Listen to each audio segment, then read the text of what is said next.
Yo, what's up, and welcome inside the opening line, part of the Elite Fantasy Sports Network. Corey Parson and Benny Ricciardi coming to you starting a new week. Happy Easter Monday. Benny, what's going on with you, my man? How was your holiday weekend? Yeah, it was not bad. My wife took the two little ones up to her parents in the middle of the week because they didn't have school Thursday, Friday. So the older guy had some baseball stuff, so he was around. So him and I went to the Yankee game on Friday night, which was cool. We got to see the last Aaron Judge game for a while, apparently, which is going to suck. I mean, the Yankees, it's just crazy. The whole offense is, everybody's hurt. Like you're basically down to like Luke Voigt hitting third, Gleyber Torres hitting fourth, and then a whole bunch of guys you took off the scrap heap and brought up from AAA right now. So it's not a good thing for the Yankees. But luckily we got to see that last Judge game because that's my kid's favorite player. So I think Tampa Bay to win the division is down in the 180s now. That's how bad it's looking right now with the Yankees' injuries and the Red Sox ineptness. But it's still plenty of baseball left to go. Speaking of baseball, I kind of want to start here today, and it may be a little bit controversial, but didn't get a chance to talk about this bat flip last week with the situation with Tim Anderson. Did the draft show at Russell, and then on Friday, like I said, I was with the kids this weekend. Benny was doing his thing.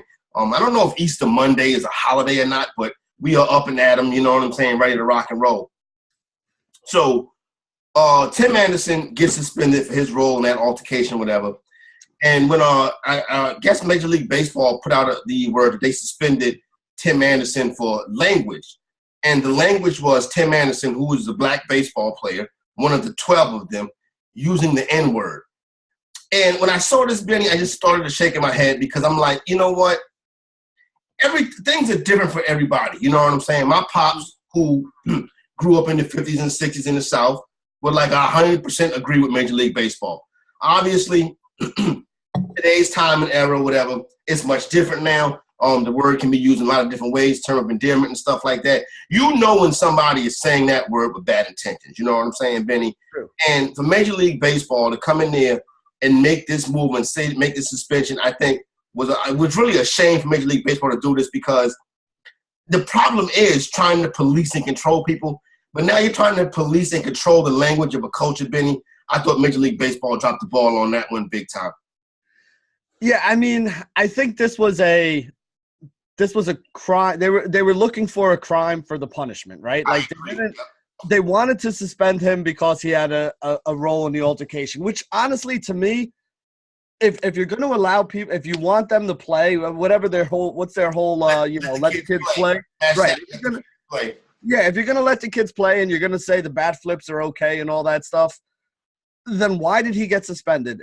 And that's the thing, is you needed a reason to suspend them because you couldn't suspend them for the bat flip, which really was what caused the retaliation, which is a whole nother issue we could talk about too. Whether or not the retaliation and the unwritten rules of baseball is just bullshit at this point or if it's something that we should actually care about. But to me, it looks like the reason why they suspended him for using the N-word is because they needed a reason to suspend them. And they didn't want to do it because of the bat flip because they're trying to promote let the kids play and all that stuff. So it's just a stupid situation here. And on top of this, let me say something else here because this kind of annoys the shit out of me. Suspending a pitcher for 5 days is not suspending a pitcher. No. Like all you're really doing is moving his start 1 day back. That's all you're really doing because most pitchers pitch once every 5 days anyway. So instead of pitching on the 5th day, they bring somebody up or they let somebody pitch on 4 days rest, and then he pitches on the 6th day. So you're not really suspending this pitcher for anything. All you're really doing is giving him an extra day off. Yeah, no doubt. I agree with everything that you said. But here's the deal with Major League Baseball, and you nailed it. They're suspending him for that aggressive bat flip and his role in the altercation. I think they thought that was too much considering regular season meaningless home run. And I think they said, okay, well, what can we suspend him for that the fans would understand? Yes. And I think they figured their fan base would understand that better. And you know what? A lot of people in their fan base, listen, baseball is a sport for old white men. You know what I'm saying? True. That part of the fan base is going to be like, oh, okay, fine. And not think twice about it. But this is why baseball is struggling, Benny, with not minorities because the whole damn team is from Santo Domingo, but particularly with black people. It's because of stuff like this. Baseball comes across as this old, antiquated, slow, boring sport. Now, for me, baseball was the sport that I grew up loving. I lived across the street in Yankee Stadium, grew up in the area in Manhattan called Washington Heights, where Manny Ramirez lived at, you know what I'm saying, with a whole bunch of Dominican ball players and stuff like that. So I grew up with a natural love of the game. But as you get into football and basketball and some of these other sports, you're like, wow, baseball is really lacking. I remember Dave Winfield and Ricky Henderson and guys like that. And you just don't, Ken Griffey Jr., you just don't have that no more. And to single the one of the few guys out, Benny, I thought was a bad look by Major League Baseball. Yeah, I mean, again, like I'm not saying that I disagree with this or agree with it. Like the big problem with Major League Baseball is they didn't want to set the precedent of suspending somebody for a bat flip that starts a brawl because they're trying to promote allowing the bat flip to happen, which is why I think it's real disingenuous to say, oh, well, we suspended him because of his language. You know, like you said, they suspended him because the bat flip was a little excessive and it started a brawl, but they don't want to get into the, you know, they're having this whole promotion about let the kids play and let that stuff happen and we want more emotion in the game and blah, blah, blah. So they didn't want to set the precedent of somebody getting suspended for a bat flip that, you know, causes a brawl. Again, to me, the problem with this, again, is the unwritten rules of baseball and the guy bat flipped on me, so I have to peg him in the back with the next pitch. Nowhere else in society are you allowed to throw a projectile 90 miles an hour at somebody else and not go to jail or get your ass beat. Because if you did that in the street to somebody, you're either going to start a fight or you're going to wind up going to jail and get arrested. So the fact that you could do it in baseball and it's like part of the game, it's just ridiculous to me. You know, I've always been of the mindset, if you don't want somebody to bat flip on you, strike him out. Yep. If you strike him out, he's not going to bat flip. And if he does, he's going to look like a moron for doing it. You got tagged for a home run. Let the guy celebrate. You know, like that's it. You're basically your butt hurt that he hit a home run off you. So you started a brawl that, you know, could have gotten somebody seriously injured. It just doesn't make any sense to me. Well, this is what I'll say, right, Benny? It's like I am of the ilk that if you bat flip, right, you have a pronounced bat flip, the next time that you come up, expect to get hit. Like, that's just the way I look at it, because I think that, and when you said the unwritten rules of baseball, if you have enough courage to flip the bat like that and make a big scene, I think you should be expecting a retaliation. Now, does that make said retaliation right? Well, maybe not, but still, I think it should be expected when you go back to the plate the next time. Because listen, when you do that, you're welcoming that retaliation from the pitcher, and then that's how these things get started. So, I think it's kind of like to each his own, Benny. If you bat flip, expect to get hit. You know what I'm saying? Yeah. Yeah, I mean, again, I'm not saying that he shouldn't have gone up there expecting to get thrown at there. I'm just saying that the whole idea of you have to throw at somebody because they bat flipped on you, to me, it's just stupid. You know what I'm saying? It's like when a guy scores a touchdown on you and he does a touchdown dance in the end zone, you know, do you late hit him the next time he gets on the field? No, like that's not the way that it's played. In basketball, if somebody dunks on you, do you stand up and punch him in the face? No, you go down the other end, you get the ball, and you try to dunk back on him. You know what I'm saying? Like it's part of the game. You know, a guy hit a home run and he bat flips on you. The next time that guy gets up, I'm striking him out with a 95-mile-an-hour fastball, and I'm fist pumping in his face the whole way while he's walking back to the dugout. And looking at the dugout. That's how you get back at him. Exactly. I agree with you, Benny. Yeah. Listen, it's consequences. It's back and forth. But for Major League Baseball to use language was a bad look for Major League Baseball, and fans and people will remember that moving forward. Another thing that's kind of gotten my ire this weekend, Benny, this situation with Russell Westbrook and Barry Trammell of the Oklahoman. Russell Westbrook, listen, I gave Russell Westbrook, everybody that knows me, I'm not the biggest Russell Westbrook guy. I think he's he's a stat stuffer. I think he's tremendously overrated. I think he ran Kevin Durant out of town. I think he's horrible in big game situations. When Russell Westbrook is bad, Russell Westbrook is bad. And he's been bad a couple of games. Well, 3 of these 4 games that they played against Portland, he's been bad. Dame Lillard, Dame Time is handing his ass to him.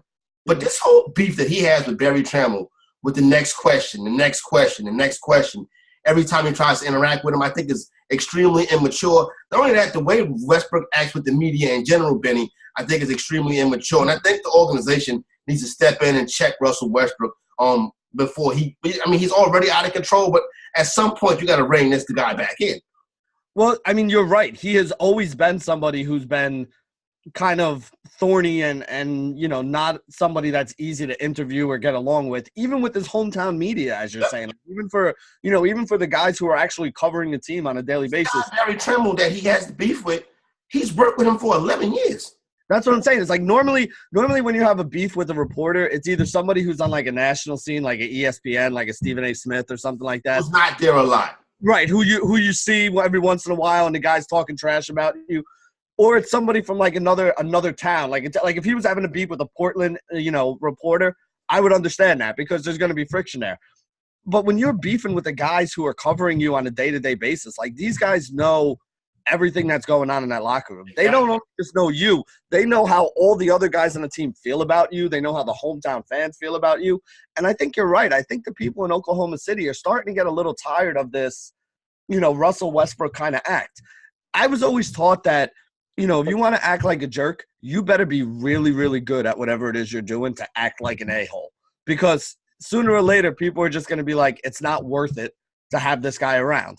And like you said, what has Russell Westbrook really won? What has he done in the NBA? He's never made it to the NBA Finals. He's not somebody who made it to the finals. The trio. Yeah, when they were like young and in first in the league. But I mean, like since that point, since he's become the man, since Harden's gone, and since Durant is gone, first round exits. Yeah, I mean they're really not doing anything. And think about that; they had a decision to make, all those years ago when they had all three of those guys in there. They knew they weren't going to be able to keep all three, and the one that they wound up with is probably the one guy who shouldn't have been the guy that you decided to keep and build your. That's the guy that made the franchise. That's the guy that made the franchise. Well, they would have had Kevin Durant there, but he was the one that ended up with. He became the franchise player. And listen, what he does is dominant. Listen, on the court when he's in his bag, when he's in his game, you got to give Russ his props. But that is not the Russell Westbrook that we're seeing this series. And I think he's real immature. I think Paul George should have went to the Lakers. Period. You know what I'm saying? He should have went to the Lakers, in my opinion. But Paul George is his own man. It is what it is, situation that he's in right now. Obviously, his health deteriorating over the second half of the season is not helping the cause with Oklahoma City. But you know what I found funny, Benny? Last night when Russ was missing and this team was really starting to struggle and Lillard and C.J. McCollum were hitting those shots, the Oklahoma City Thunder fans did not boo. If that was Philadelphia, if that was Boston, if that was New York, those fans, our fans, would have been booing those teams. I sense the Oklahoma City fans wanted to boo, but that's not in their nature, Benny. But what do you think about home teams booing home fans booing the teams when they're not performing well? I honestly don't mind it. I mean, listen, that's the whole point, right? I mean, you're there to see your team win. I've always been somebody that if I'm going to see one of my hometown teams, like I go to the Jet games and I root for the Jets. Yeah. It doesn't always work. Most of the time it doesn't work out very well. But I mean, when I go to the game, I'm rooting for the Jets. I don't go to a Jet game expecting the Jets to lose. I don't bet against the Jets if I'm actually going to the game, even though a lot of times I probably should be to pay off the price of the tickets. But, I'm going there to see my hometown team win. So I'm always one that roots for your team, especially if you get into the playoffs and all that stuff. Let's face it. I mean, after game one, I really thought Philly kind of went overboard booing guys like Ben Simmons. But you know what? It might have worked. I mean, it pissed Ben Simmons off. He came back the next two games and basically put up like near triple doubles with 25, 30 points. Like, I mean, he had 50-something fantasy points in the next two games after that game where they booed him. And, he was like, if you're going to boo, don't bother coming here or whatever. So maybe there is something. I mean, it goes back to what we were talking about with players, right? There are certain players that, if you boo them, they're going to be like, you know what, I suck tonight. Let me get my stuff together and go out there and prove to everybody why I'm a star. And there's other guys who are going to kind of just be like, well, screw these guys. If they're going to boo me, I'm not going to play hard. So, different people react to it different ways. I have no problem. Again, people say it all the time. If you're paying $100-something for a ticket to go see a game, that gives you the right to cheer, the right to boo. As long as you're not being an a-hole and going over the line and attacking somebody personally, it gives you the right to be to state your opinion, when you're there at the game. So I'm not somebody who ever does it, but I don't really have any beef with people who do decide to boo their hometown team. Yeah, I am on the way my side of it is this. I will boo you. I will boo you. I've booed Alex Rodriguez. The name that comes to mind is Alex Rodriguez. I've booed Alex Rodriguez during some of his postseason struggles. What's up? I was going to say, here's a good example for you, though. Did you boo Derek Jeter when, was that the last year or the second to last year where he was in the league where he had that, like, 0 for 40-something streak going? When he was beating every ground ball into the dirt, every pitch that he got. It was literally like, it was like a whole week and a half long where he didn't have a hit. He was like 0 for 40-something. Like, he was hitting the front of the plate. That's the only thing that he was hitting. No, I did not. I can't boo Derek Jeter. It's different. You know what I'm saying? That was the same way I looked at it. It's like people were there booing Derek Jeter. And I was like, bro, take your pinstripes off right now. Like, you can't. The guy could go 0 for 100 right now, and I'm still going to cheer for him because the last 10 years he put a whole bunch of rings up there and all the stuff that he did. A guy like that earned the benefit of the doubt. Now, the reason why I say that, though, what has Russell Westbrook earned for you in that same time period? Nothing. Exactly. Nothing. And that's the difference, I think. And listen, if Russell Westbrook was a New York Knick, he'd be getting booed. Obviously, with the Knicks, whatever, it's irrelevant. I've been very critical of Dak Prescott. If I was at some of those games, I'd have been booing. And I've been very critical of Tony Romo in the past, too, who I also love as much as I love Derek Jeter. But I don't have no problem booing you. I did see one thing one time. It was from Phil Hughes, as a matter of fact. Phil Hughes is a great follower on Twitter if you're watching games and stuff like that. Mm-hmm. He said he always tweets, you shouldn't boo. The hometown fans should not boo because the players, when the players hear that, it doesn't say, okay, we got to do better. It makes them like, damn, you know what I'm saying? Like, it takes a mental toll on the players when their hometown is booing them. But I just, when you're playing poorly, it takes a mental toll on the fans. Yeah, it's true. I mean, I like I said, I see it from both sides. I mean, you know, especially when you're paying that kind of money to go watch a team play and you're investing that much into rooting for a team and all that stuff. When they're out there and they're playing like crap, like, you know, I mean, again, you pay $10,000 for season tickets to go see the Knicks or to go see the Yankees, and they're losing, you know, every game that they're going out there. You're going to be kind of pissed off about it, you know, and not, you know, you want your team to win. So I see where it's coming from, but I agree. I mean, I don't really think it's productive. I don't think booing is going to help them play any better. Like, put it this way, booing Russell Westbrook is not going to help Russell Westbrook's jump shot go in, and that's why they're losing. You know, if Westbrook can't hit shots, they're not going to win this game because Dame Lillard is hitting shots. Yeah, and he's hitting a lot of shots, and that's why this series is 3-1 right now. Is this series over when it goes back to Portland, or can Oklahoma City muscle up one win and get it back to OKC? I mean, to me, this series is kind of over. You know, we've watched this series, and Portland has basically outplayed them every game but one. You know, again, you know, Russell Westbrook's a very good player, but he's not a great defensive player, and we've seen that with Dame kind of eating his lunch when they've been on each other in this series. I love the battle between those two, though. Oh, yeah, and you know what? The thing I like about it is neither one of them gives an inch. Like, these are two guys that play hard. Like, neither one of them is gonna bow to the other one. You know, it's two Cali guys, right? Isn't Westbrook's an LA guy, and you know, Dame's from Oaktown. So, you know, you're looking at two guys that are playing for a lot of pride right here. I think Lillard had a chip on his shoulder coming into the series too, where people just assumed like, oh, well, Westbrook and Paul George, they're going to win the series. I mean, I remember talking about this line when he said this, like, they were getting disrespected that they were the underdog in the series to OKC. OKC was the team that had the shorter price to win the series, shorter price to win the West overall in general. So, you know, the fact that Portland is doing basically what they're supposed to do as as the higher seed, you know, that's really the way that things should have worked out. So you can't be doing have been undervalued by bookmakers for about 3 weeks now. It's going to be interesting to see what goes on when they get to the next round. The next round are more than likely. Well, the next round is still up in the air right now. That series tied at 2-2 between Denver and San Antonio. They get back to work tomorrow night. So it's going to be interesting to see them moving forward. Yesterday, I believe they were 5.5 point underdog yesterday. I had them on the money line. They went out and won the joint outright, so that was pretty good. Also had a money line parlay with them and the Raptors, so that came through pretty good. Looking to a good start to the week. Benny, I think they go to Portland to finish him. I really don't see. I think that the health of Paul George and just the mind state and Russ can come back and have another good game, and I think they'll fight. But I think Portland has enough to put them out right now. So I don't know if you remember this when we were talking about like the series prices. I have Portland at plus 4,000 right now. Really? Yeah, that's what they were. They were plus 4,000 because remember OKC was like plus to win, not for the series, to win the West at plus. Oh, 4,000. Okay. It's not a bad bet right now, Benny. No, I love it right now because look, if they, OKC was like plus 11 or 1,200, and Portland was the underdog in that series to win the West. They were plus 4,000. So I put money on them at plus 4,000. If they get through here, listen, Denver and San Antonio look like the two worst teams in the West right now. Yep. Like if either one of those teams was playing against the Clippers, I might actually be looking to take the Clippers over them. So if they can, if the Blazers get through this round, I like the Blazers to sweep the next round. That's what I'm saying. If they can get through that next round, now I'm sitting on it. It's $100 ticket, so it's 100 to win 400, I think. Or no, 100 to win 4,000. Is that the way it is? 4,000. Yeah, win 4,000.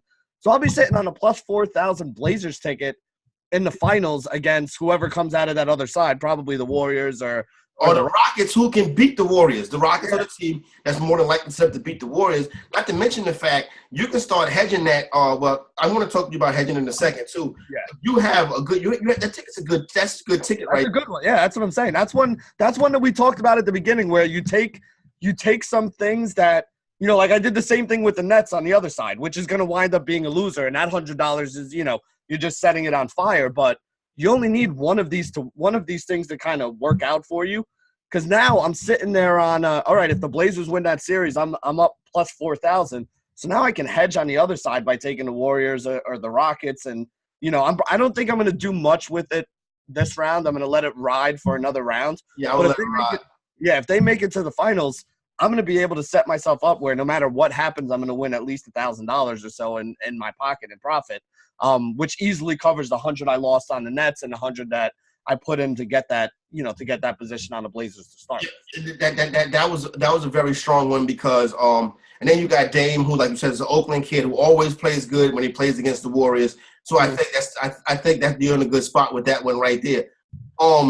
I wanted to ask you about the Nets bet though, particularly because now how do you hedge out of this net bet now? Or listen, personally, I think the Nets are going to win the next game.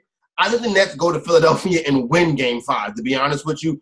But I was thinking about that ticket that you had last night. How do you set yourself up now that the 76ers are up 3-1? How do you recoup that Nets bet? Well, I mean, there's really nothing I can do with it right now, right? Because, I mean, you're not really getting great odds to bet on the Sixers right now on the other side. And, it's kind of going to go. What I'm hoping, the best case scenario, like you said, would be the Nets win this game. Because if the Nets win this game, that's going to be the best odds that I'm going to get on the 76ers for next game, right? So if I can get the 76ers next game, I mean, basically what I'm looking to do right now is just to kind of hedge it a little bit to get some money back. Like, I know it's going to wind up being a loss. To be honest with you, I'm probably not even going to hedge it or do anything. Not a big deal. Yeah, exactly. Because it's $100. And I just kind of – and again, I'm not saying like, oh, it's $100. I'm just pissing away money. It's no big deal. Like, obviously $100 is a decent amount of money, but it's not going to make or break my life. You know what I mean? So I've already kind of yeah. Right, exactly. Like I kind of chalked this up already as it's $100 loss. Now, if the Nets come back and win the next two games, all right, now I'm going to sit down and really look and be like, all right, maybe I should kind of hedge this in Game 7 where no matter what happens, I'm at least walking away with like, breaking even kind of deal. $5 or whatever, yeah. But I mean, for that, I don't really think it's going to get to Game 7. I don't see the Nets beating them twice in a row to even get to a Game 7 where this is a situation that we got to talk about. Again, here's the thing with hedging, right? Like when you make your original bet, you shouldn't be betting more money than you can afford to lose, Like again, we're trying to buy a house right now. And now if this was a $10,000 bet I had on the Nets, then I'd be like, fuck, I got to figure something out to get some of this money back. $100 bet is you took a position to try to get something better down the road where you could make some money. Like in the Portland series where that's going to work out for us. For me, it's just like, hey, you took your shot, you lost, walk away minus $100, play something else. I'll win $100 somewhere else that'll make up for losing $900. That soccer money, rock and roll. Exactly. Like that's why I play those soccer things because now I got a couple extra bucks where I can throw a couple futures on something where it might not be anything now, but 2 weeks from now I could be sitting there like, oh, I'm sitting on. If this happens, I'm sitting on this. How can I hedge this? The thing that people need to understand about hedging is a lot of people do it way too much. Yeah. And you really shouldn't do it until it's down to like one or two events. You know what I mean? Like right now, trying to hedge the Nets with 3 games left in the series, you would have to do a whole bunch of different hedges, which means you got to put a little bit of money here, a little bit of money here, a little bit of money here. You might wind up losing more money in the long run than you with trying to save yourself by hedging. So it's really not worth it until you start talking bigger numbers and further on down the road. No doubt about it. I see where you're coming from with that one right there. As far as that series is going, the Jared Dudley, Ben Simmons whole beef is pretty cool. Jared Dudley is a G. I got to give Jared Dudley his props. The Nets had no business losing that basketball game. That was a bad beat from over the weekend. But you look at Philadelphia. Once again, I think Joel Embid should have got teed up, flagrant foul or something. Son, I can't. I don't know, Benny. I don't think that. I think Joel Embid. I think he's I don't want to say a dirty player. I think he's overly aggressive with some of these fouls. And listen. Jimmy Butler and these cats don't mind mixing it up. Joel Embiid's not that guy though. No, yeah, you're absolutely right. You know, it's weird for me, right? Because you look at these big guys that are out there, and like Shaq is one of the biggest supporters of a lot of the stuff that, you know, Joel Embiid does and has been doing. Yes. And it's a different mentality when you play the game. Like, again, I was a guard when I played the game. I'm 5'8", and, you know, I'm $180 right now. But when I was in playing shape, I was like $160, $150. Like, you know, I mean, again, I'm not the guy who's going to be, you know, dropping elbows on people and trying to score in the paint. But one thing that you do teach your big guys as a coach, you know, if you have a big kid there, you teach them use your body, you know, like use your muscle, use your weight, use your leverage to kind of get the other guy off balance so that you can take shots without somebody trying to block your shot. So a lot of that aggressive stuff at that level of basketball, I mean, again, what do we always say about the skinny guys coming out as 19 and 20-year-old kids? It's like, oh, he's going to get NBA. He's going to get beat up. He's going to get beat up.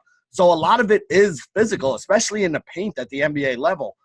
So, I mean, there is a little bit of an aspect to it. And, again, you're playing the best athletes in the world. If you don't have that little bit of a mean streak where, you know, I'm going to take it right into your chest and go right up on you and score, I mean, that's not something new. That's Kevin McHale. That's Larry Bird. That's Robert Parrish, Akeem Olajuwon. Like, these are all these guys from the 80s that played the same way where, you know, if you got Karl Malone, like, those guys beat you up when you were in the paint there. And that's the guys that Shaq came up playing against. So the league has changed a little bit.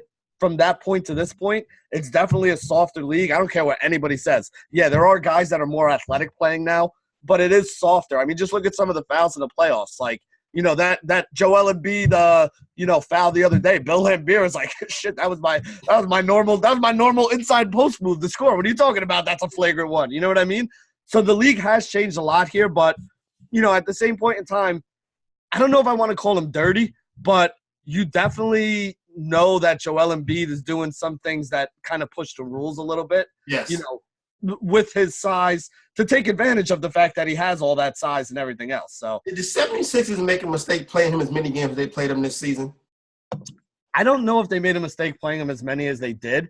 I think what they should have done, though, especially later on in the year, like you knew you were going to be one of the top 4 seeds in the East, right? So you knew you were going to wind up probably having home court advantage, at least in the first round and probably a little bit through the second. They probably should have given him more time leading up to the playoffs, knowing that he was a little banged up. Because really, like, those last couple games that you won or lost and getting the home court advantage is not more important than having your best player on the floor. Exactly. You know, that's the more important thing. But you're playing at if he can't play. Yeah, and I mean, again, you can get by a series against the Brooklyn Nets without Joel Embiid.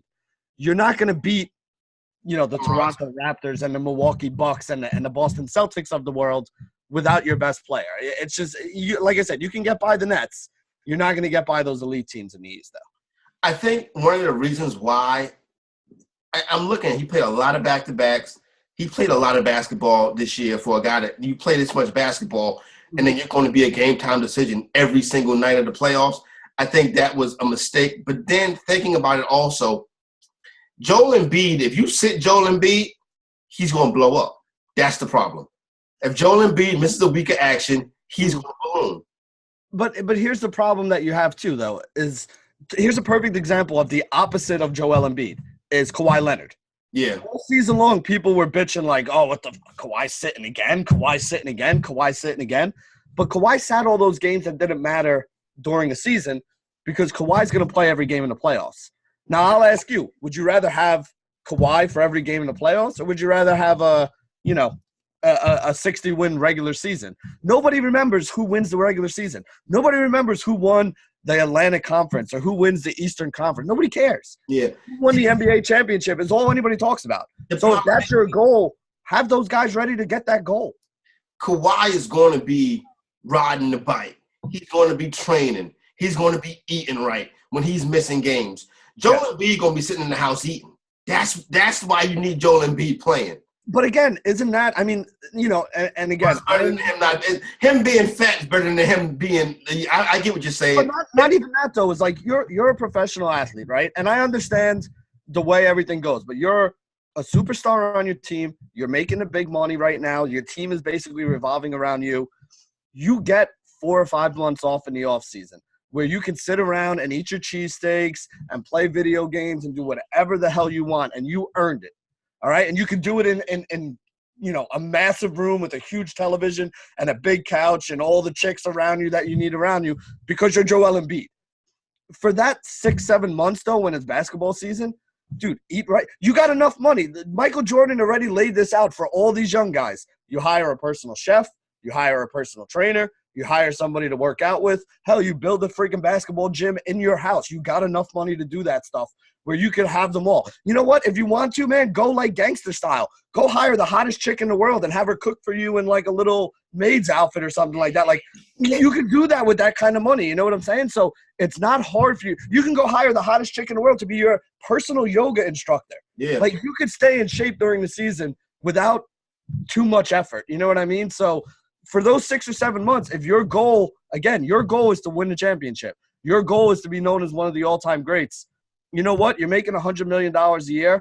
Suck it up for a little bit and do the right things. You know, I agree with you. He's the kind of guy that would sit around and get lazy and get fat. But at some point, you got to grow up and handle your business. And, I think he's reached that point where if you want to be an all-time great, this is what it takes to be there. You got the tools. Are you willing to do the work that you got to do to get there? And that's where he's at right now. I thought it was a shame that the NBA, that the officials threw Jimmy Butler and Jared Dudley out that game. No punches were thrown. They were just mixing it up. That's playoff basketball right there. Moving along, Benny, tonight you got the Bucks laying 12.5. Oh, God, I wanted to get it at 12.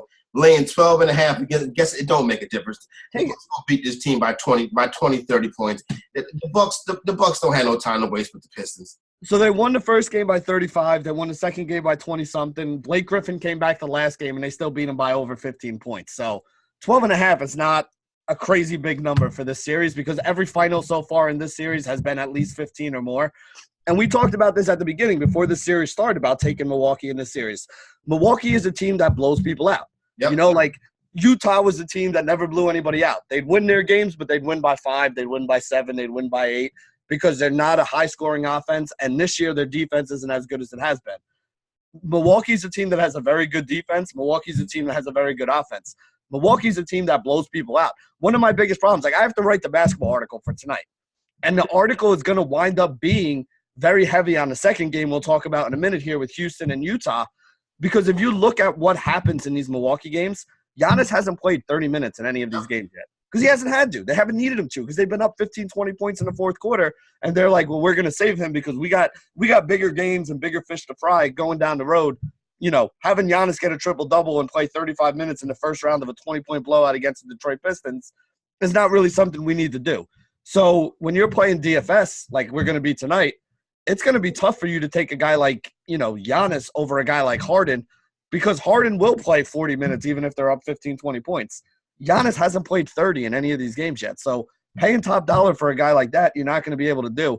I don't see any reason why Milwaukee wouldn't win this game by 15 or more points again because from what we've seen of this series, Detroit's just overmatched. Yeah, Detroit, you're right. Detroit is overmatched. They played the middle of the conference. They had a couple of little streaks, Blake going down, and it just kind of rattled apart. Listen, the team is not built. The team is not built to sustain long-term success. They had spurts throughout the season where they looked good. Dwayne Casey's a great coach. One person I might guess is you're not going to be writing up tonight, Benny, is Andre Drummond. I do not know what's wrong with him. I'm thinking that he's physically hurt and not telling anybody. I saw a Chad Johnson tweet, Ocho Cinco tweeted where his mind, if he looks like his mind is focused on something other than basketball, he looks flat out horrible, son. This is a dude that made $25 million this year. This man's supposed to be one of the best players in the NBA, and he just looks pitiful. See, there's a lot to it. There's a lot of reasons why I wouldn't play him tonight. Like, first off, yeah. Well, again, down the stretch of the NBA season, he was a guy that if you read the Cash Game article that I write, like we were riding him hard down the end of the season. There was no Blake Griffin at that point in time. Andre Drummond is one of the biggest rebounders in the league. He might have even led the league in rebounding overall. Like, he's a guy that routinely is getting 15 to 20 rebounds when Blake wasn't in there. When Blake wasn't in there, he was also getting a boost in his offense, right? So he went from being a guy taking like 7 to 12 shots a game to a guy like minimum taking 10 to 12 shots and seeing as many as 18 to 20. Plus, they also double team him a lot, and he's a pretty good passer out of the double team. So his points were up, his assists were up, and because there was no Blake there, he was getting all the rebounds. So he was routinely putting up like 18 to 20 points and like 15 to 17 rebounds with like 3 to 5 assists. He was putting up 50, 60 points consistently towards the end of the season, right?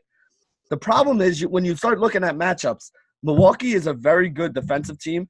And even though you look at Brook Lopez and be like, oh, he's not a good defender, right? He's not really a great defender, but he is a big guy who's not going to make things easy on you. And then you look at the guys like Middleton and Giannis, who are the weak side help guys that are coming over to get those other rebounds, that are coming over to help out and block those shots, or both of them being long, getting a hand on those passes when Drummond's trying to, throw a cross-court kick out to somebody. Those are things that you can get away with against lesser athletic teams that you can't get away with against Milwaukee. So he hasn't had a big series. With Blake back, he's going to take a hit in both rebounds and shots. It's just not worth it to spend up for him at this point. He's missing bunnies, like underneath the basket. It looks like he is not intrigued with playing.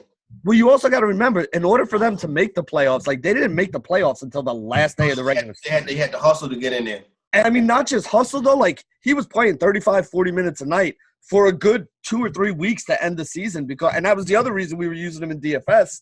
They basically went to like a 5-man rotation with a whole bunch of other guys playing like 12 to 15 minutes. But like the starters were playing 35, 40 minutes down the stretch for this team. So when you have to work that hard to get into the playoffs, you're not going to have a lot left once you get there, especially you're going up against a number 1 seed.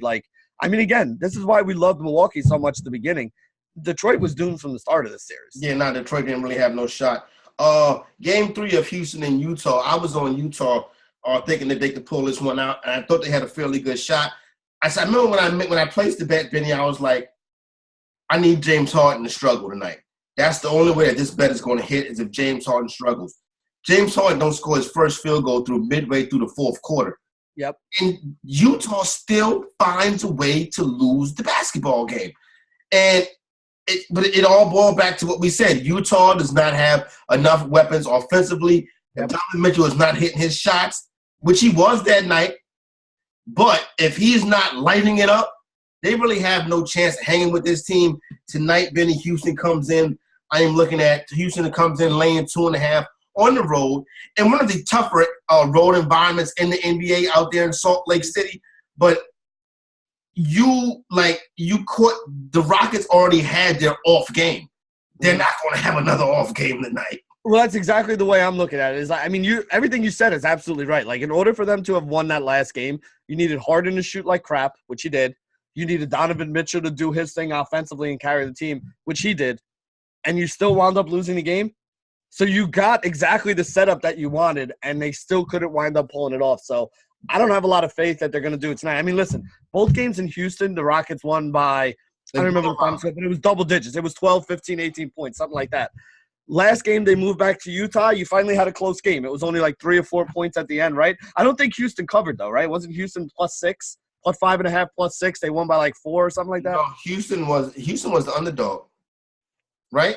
Houston was still favored, I thought, in that Utah game. I could be wrong. Maybe I'm wrong. But I honestly, if Houston was an underdog, I would have bet on Houston. So I don't think they were the underdog. Houston was +2 in that game. Oh, shit, I missed that. I would have bet on Houston if I knew they were the underdog.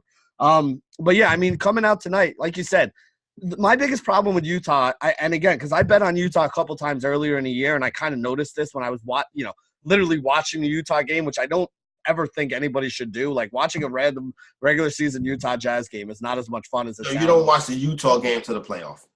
No, exactly. Like, it's really not worth it. But one thing that I did notice is, Donovan Mitchell does a lot getting to the hole. Like, he's the only guy on that team that can really get to the hole. Like, Rubio, Ingles, Jay Crowder. Ingles was missing a ton of shots. Crowder's a good ball player, but it's just like. But the thing is, like, these are guys they're all auxiliary pieces, in my opinion. Mm-hmm. Like, the only guy they have that could be the lead dog is Donovan Mitchell. If Donovan Mitchell's not the one who's creating shots for these guys. He's 22 years old. Yeah, Donovan Mitchell's a stud. Don't get me wrong. I love Donovan Mitchell. But, like, Joe Ingles is a good standstill shooter.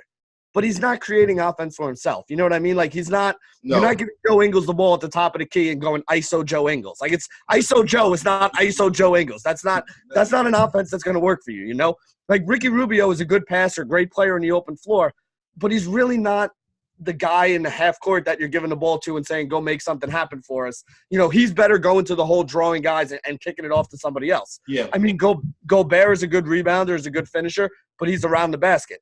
Jay Crowder is the same way. Jay Crowder will finish. Jay Crowder can hit a jump shot, but you're not ISOing Jay Crowder at the top of the key and having him go and create anything.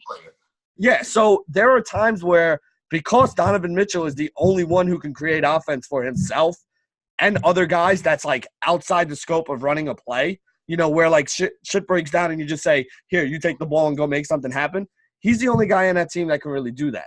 So there are long stretches of games where they just go without – not even without scoring, but, like, without getting good shots, Corey. Like, they waste, like, 20 seconds of the shot clock and you wind up with, like, a Ricky Rubio, like, wild runner through the lane, or you wind up with Joe Ingles shooting off the dribble. Like, Joe Ingles setting his feet and being open, I'll take that all day long.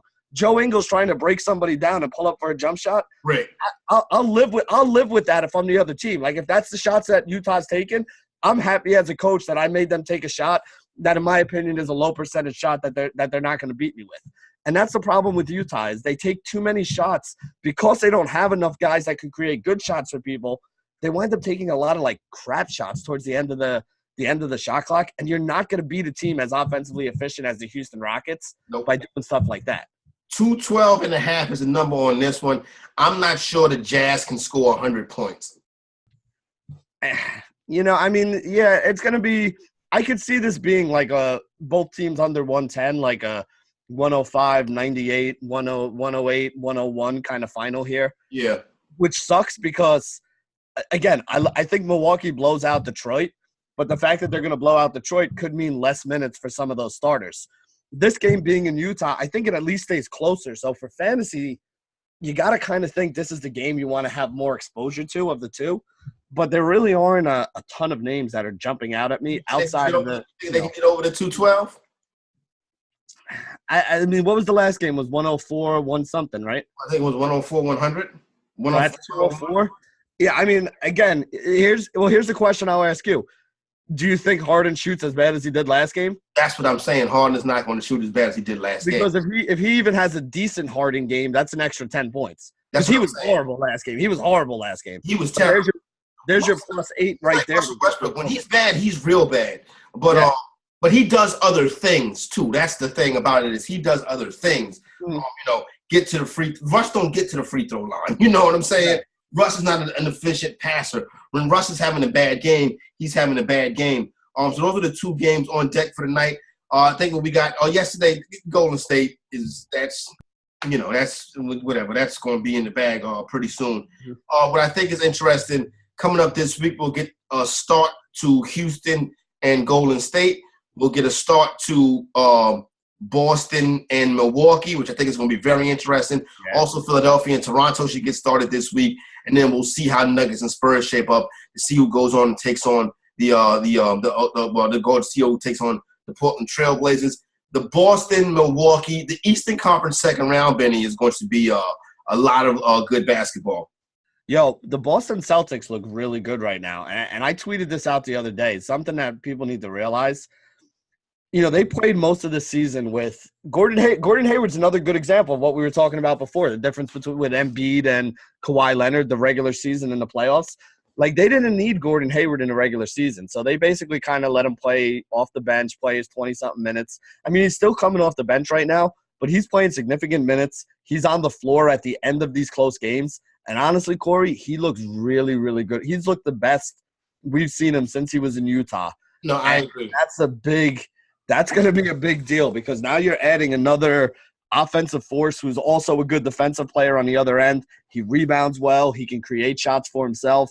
He can hit shots. I mean, a healthy and, Gordon Hayward playing well makes the Celtics team pretty scary. This is going to be a really good series between them and Milwaukee. I think so, too. Interesting. We'll break that down throughout the course of the week as we get closer to that.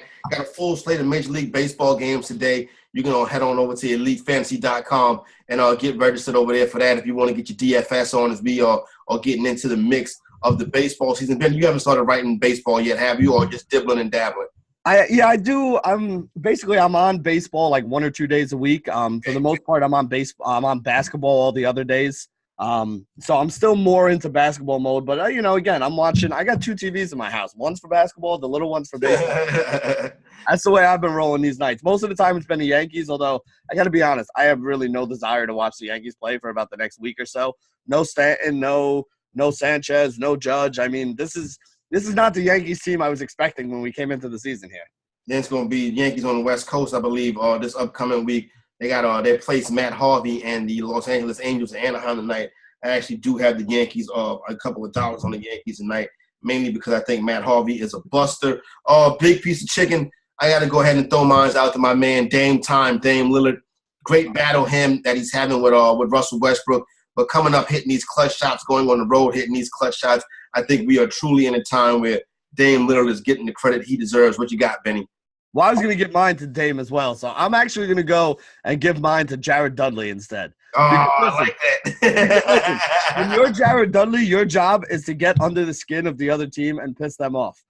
And, if you ever played chess before, Jared Dudley's a pawn. Jimmy Butler's probably a knight or a rook or something. You'll trade your pawn for a knight or a rook any day of the week. So if he can get one of those studs out of the game by getting himself thrown out of the game, it hurts the 76ers a lot more than it hurts him. That's a veteran move right there. You deserve a big piece of chicken for a veteran move like that. Shout out to Jared Dudley. Jared Dudley did his job. I love the Jared Dudley swag. Let me tell you, I really don't I think Brooklyn got one more fight in them. I really do. But it's going to be interesting to see. They got a tough situation tomorrow night going down the Turnpike, headed to Philadelphia for that game. It was something else over the weekend, Billy, that I was like, the Jared Dudley thing, I thought that was crazy. Yesterday with Clay holding a towel upside down. It was something else. I can't remember right now. It skips my mind. I see the Giants are still taking shots at Odell Beckham on his way out the door. Like, Giants, it's over now. You know what I'm saying? Jilted lovers, man, right? Jilted lovers. They're always going to be doing that stuff. Oh, man. Well, anyway, listen, that is the opening line, part of the Elite Fantasy Sports Network. You want to lay down some bets tonight, go head on over to GuruElite.com, Elite Fantasy for your DFS purposes. A little bit later on this week, we'll be talking more and more NFL draft as that gets ready to come up. My man Russell Clay, Jeff Mann's having a live stream this week on draft night, so I'll be a part of that. So definitely check out the schedule and let you know what's coming up with that as we get things rocking and rolling. Once we get past the NFL draft, Benny, it's time to really start getting some of these best balls done. And before you know it, fantasy football will be back upon us. Yeah, man, I haven't even played enough DFS baseball to start worrying about fantasy football. I know, right? Yeah. I'm in basketball mode. I got to get into DFS baseball mode. And then you go to football, no doubt. Yeah. I mean, I'm looking at it. Don't get me wrong, but you know the way it is, man. After July 4th, football becomes front and center. So we got a little bit with baseball in the spotlight, and then it becomes all about football. And that's where the difference comes in with me. Like, everybody's okay after July 4th, then I start getting ready for football. My thing is I need to be ready for football by July 4th, because when people go to get ready for football, they're like, hey, so what's going on in football? And I'm like, right. Yeah. So there you go right there. So I'll start hitting that up pretty heavy over. Once I get past the draft, I'll start signing up, getting some best balls done and stuff like that, and we will have the plan together.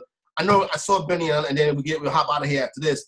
The NFFC this year, National Fantasy Football Championship, they're running an interesting contest called the Silver Bullet, where I think it's 14, 12-team leagues. You get one entry, one $1,000 entry, right? Weeks 1 to 13, the teams in the league with the top 3 points, they qualify for the championship round, and then you play for $30,000. But you're not in this competition. Billy Waz, Chris Vaccaro, these guys have one team. You have one team. So it's kind of like who's the true champion when it comes to having one team in a national tournament. I think I'm gonna go ahead and put my name in the hat for that one, Benny. Yeah, I like that. I like that too, man. It's basically like single entries, and that's kind of the way I like to do. Yeah, it's the kind of the way I like to do a lot of DFS stuff because I don't have the time or the bankroll to be putting 150 lineups in for a $1,000 tournament. So, give me my one shot against your one shot, and I'm comfortable playing anybody in that situation. Exactly. I'm down for that. I just the waiver wire becomes a drag after a while when it's week 9 and you picking up Kenyon Bonner. You know what I'm saying? Well, again, if you don't like that, that's why they have all those best ball tournaments, man. That's always been my my bread and butter as a DFS guy is the best ball stuff because I don't have the time that a lot of these other guys do to do waivers on 55 different fantasy football teams. Exactly. Basketball, you pick your team at the beginning of the year. Maybe there's one waiver wire before the season starts, and that's it. And then you kind of just rock with it. Yeah. All right, there you go right there. Opening line, part of the Elite Fantasy Sports Network. We are out.